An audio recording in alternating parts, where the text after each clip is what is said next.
continue with the series analysis. Now there are some famous series we still use till now, like the harmonic series, which is basically related to the basal problem. And the story behind that problem is that this problem was a challenge for all famous mathematicians in that time, and its name comes from the hometown of Euler as well as of Bernoulli family, who couldn't come with an answer for this series summation of 1 over n square, where n goes from 1 to infinity. But Euler was the only one did, and he came up with pi square over 6, and here the proof. If we take sine of x and expand that using Taylor series, we get x minus x cubed over 3 factorial plus x5 over 5 factorial minus x7 over 7 factorial and etc.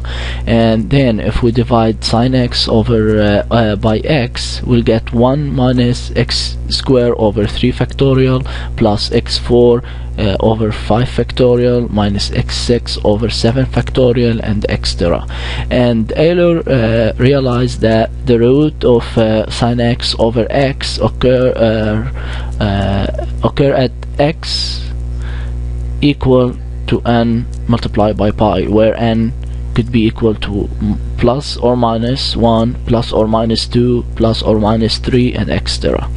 And then he could factor out the sine x over x, and he got 1 minus x over pi multiplied by 1 plus x over pi multiplied by 1 minus x over 2 pi multiplied by 1 plus x over 2 pi and etc.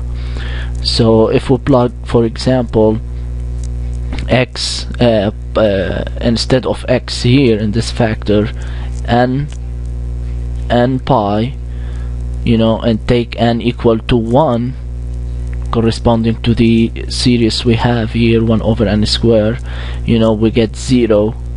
Multiplied by all these factors, we get 0, and the same here, we get sine pi, x equal to n pi. If n equal to 1, then x equal to pi, then sine of pi equal to 0, 0 over pi, 0, 0 equal to 0.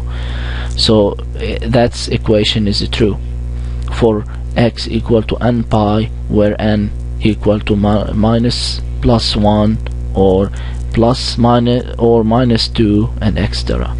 And after that we can get from these two factors, multiply these two factors, we'll get 1 minus x square over pi square. The same with these two factors here, we get 1 minus x square over 4 pi square, and the same with these factor 2 and etc.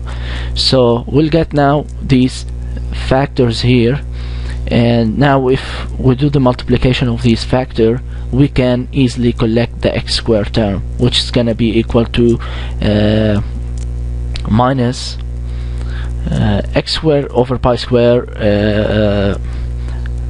plus x square over 4 pi square plus x square over 9 pi square and etc. in the factor. And now if we go back to the first equation we have here, sine x over x equal to 1 minus x square over 3 factorial etc. We just need to compare the x square term to what we got here from this equation here. So if we do the comparison, we get this equation here, x square over pi square plus x square over 4 pi square plus x square over 9 pi square equal to x square over 3 factorial, and then we'll get 1 over pi square factor 1 plus 1 over 4 plus 1 over 9 etc. equal to 1 over 3 factorial, which is equal to 1 over 6. And here we get the series summation here, 1 over 1 plus 1 over 4 plus 1 over 9 etc equal to pi square over 6. So here's the answer of the summation of the series 1 over n squared, where n goes from 1 to infinity, and that's what we call now of z of 2. The 2 is corresponding to the power of 2. And actually then Euler idea were taken up years later by Bernard Riemann, who defined the zeta function and proved its basic property. And here what Riemann got, how he defined his zeta function: z of s equal to summation of 1 over n to the power s, where s goes from 1 to infinity.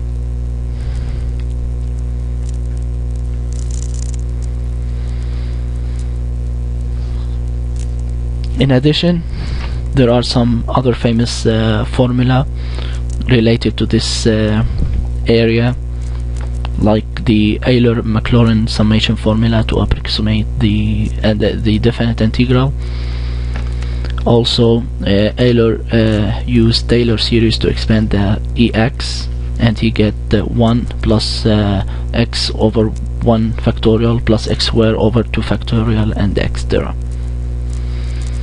Now thinking about symbol and notation Euler used in his formula in that time, you realize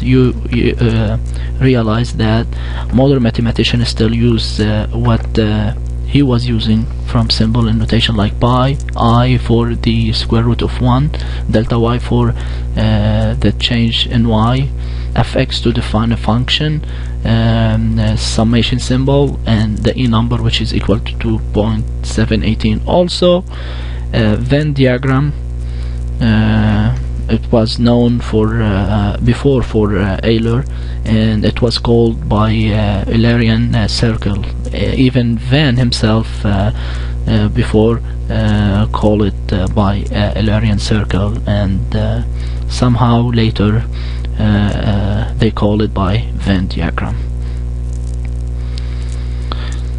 In conclusion, Euler contributions are still alive today in form of notation, formula, theorem, as we seen, and very important for further development of mathematics. And the quotation below is one proof of what we just said. Euler, he's the master of us all, and that's by Pierre-Simon Laplace, the French mathematician. In the end, here's some review question about this presentation, and that's it, I guess. Thank you for your listening and appreciate your time.